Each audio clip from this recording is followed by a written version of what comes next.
Good morning, Chavra. Today is the 16th day of Shevat, Tezayin Shvat, and we are on page 77 in the Chayenu. It's very interesting. Yesterday's Tanya, it's basically like this.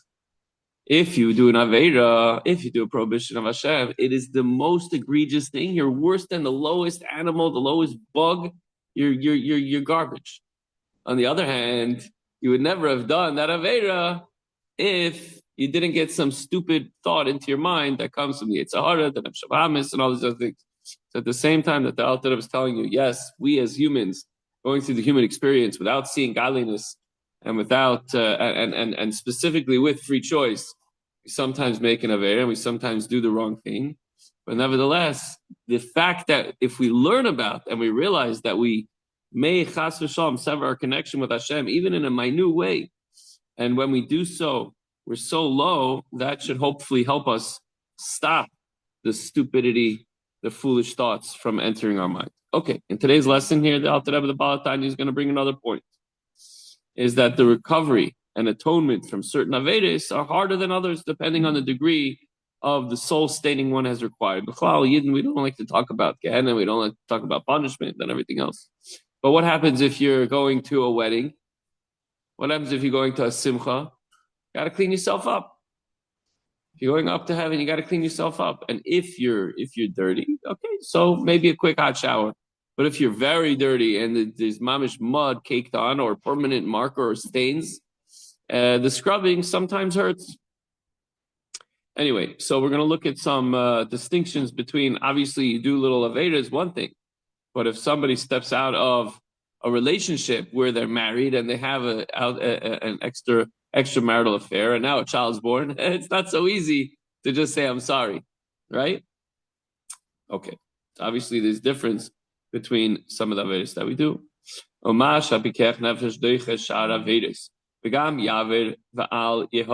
Obviously we find there's certain prohibitions that if our lives are in danger, then we have to not only can we, but we have to violate them. So, for example, if somebody is in the time of war and they're running and their lives are at stake, and it's Tisha B'Av, or even if you think about the Israeli soldiers, if for them it's a mitzvah to do whatever they have to do on Shabbos, on Yontif, even on Yom Kippur. But we have certain things that we're not allowed to do no matter what.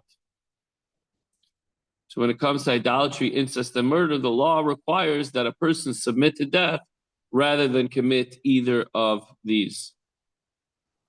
So it seemed to indicate that the Torah distinguishes between idolatry and most other commandments. Interestingly, the Tanya compares ego to idolatry, so we have to be very careful. The Alter Rebbe previously stated that the adulteress who makes such a distinction has been blinded by the spirit of folly, ruach shtos. It's like stupidity that entered her mind. For in reality, every sin, every avera tears away one from Hashem in the same way as idolatry, because you're serving something other than Hashem. I know.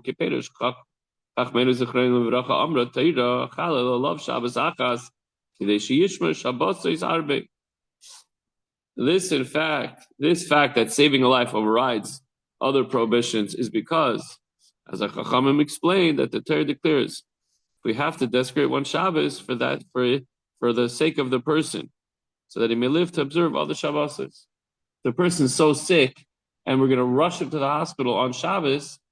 Okay, we violate that one Shabbos because we have to allow him to live, and now we'll be able to keep many other Shabbosim in the future. It's not because of a leniency when it comes to Shabbos versus idolatry. This,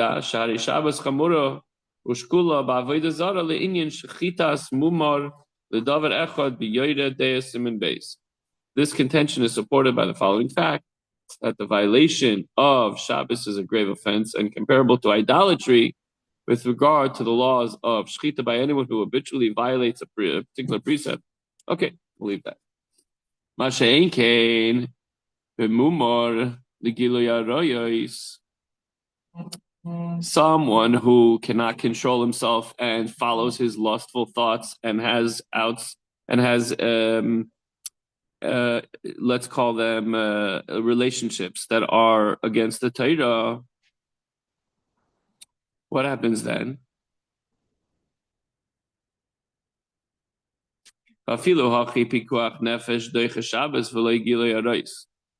Even though the consideration of life overrides Shabbos, but it does not override these prohibitions that a person might step out of the proper relationships that he violates, and he does improper relationships. Ella, but rather it is a decree that the consideration of life overrides other sins, but not the three cardinal sins of idolatry, adultery, and murder. When it comes to the person who's sinning, however, he's not distinguishing between the gravity of the various transgressions. He's not saying, "Oh, I could do this, I could do that." Whatever he's doing is only because the klippa and the Yetzer Hara got to him, and he is in a moment of weakness and stupidity entered his mind, thinking that it won't cause a break in the relationship between him and Hashem. So the Alter Rebbe goes on to say that if a difference is indeed to be drawn between the various sins that a person may do, chas v'sholem, it's only with regard to their effect after they've taken place. It's not a judgment. Oh, wait, if I do this sin, then maybe it's not going to be so bad. We're not allowed to think that way. Hello. I'm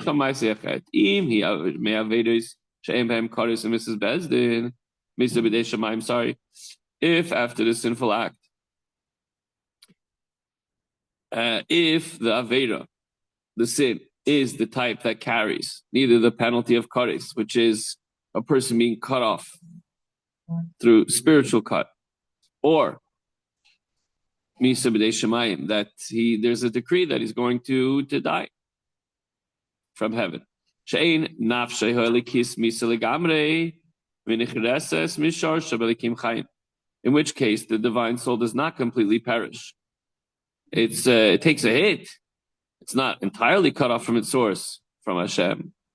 Rak she nifkam k'tzas ve'kusa v'achzosa b'shorsha b'chetzeh. Although, through the sin, its attachment to its source and its connection with it has been weakened somewhat.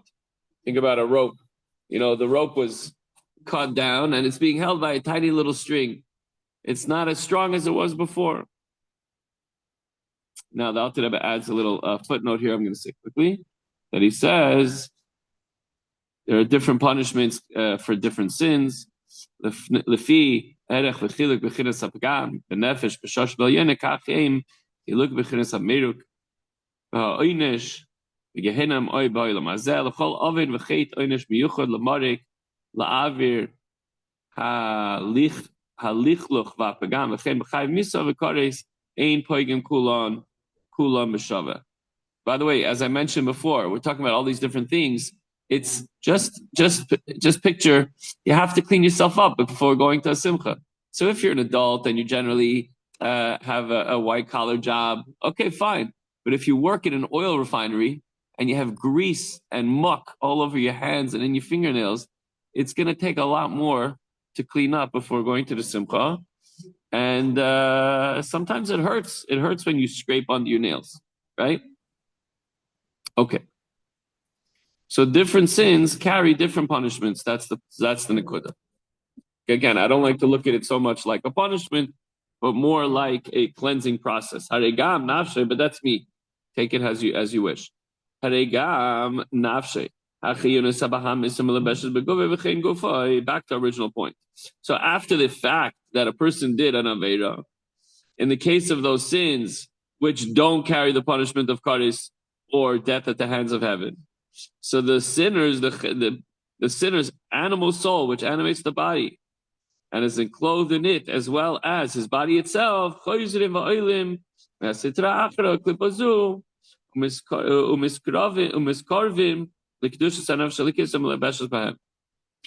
and rise from the Sitra Achra and Klippa, where they descended to, and they draw closer to the holiness of the neshama that pervades them.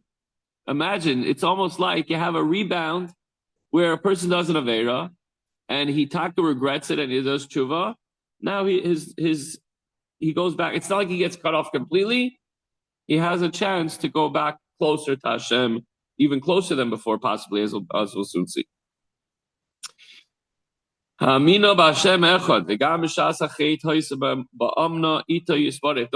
that the neshama that he's connecting to, that helps him rebound from this terrible thing that he did, is always connected to Hashem, even while he's doing the sin. Don't forget, he only did the sin because he had a moment of weakness where the Yetzer Hara and the evil Sitra Achra and the Klippa got through and told him, don't worry about it, nothing's going to happen.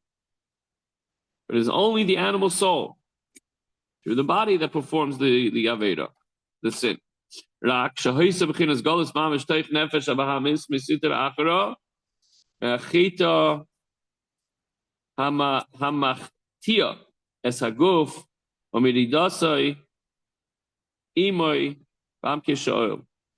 that time, the divine soul was in like a golus, was powerless.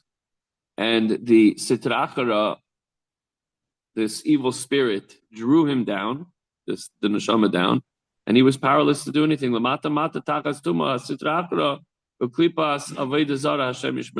low, in fact, that it was lower even than the impurity of the Sitra Achra and the klipa of idolatry. So that's what happened to the Nefesh Elikis. It was in a golus, and it was in such a dark, horrible place. There's no greater golus than this golus, this exile of the divine soul within the animal soul that is brought on through sin. The pain, if we would recognize and realize the pain that the neshama goes through, we would have Rahmanas on it. We wouldn't do it. It's a plunge from a lofty rooftop to a deep pit. Imagine a person has a beautiful family. They have a beautiful position.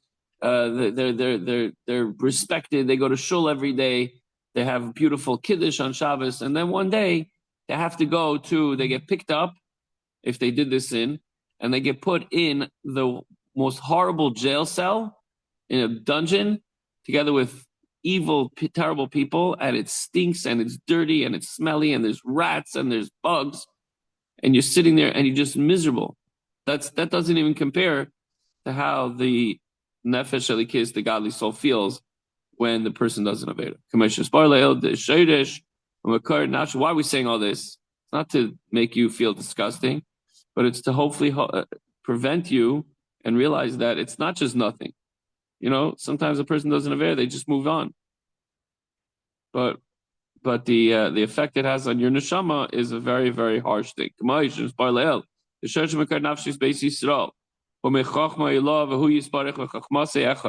As explained earlier, the source and root of all Jewish souls is the divine wisdom. So Imam is taking Hashem with you into these horrible places.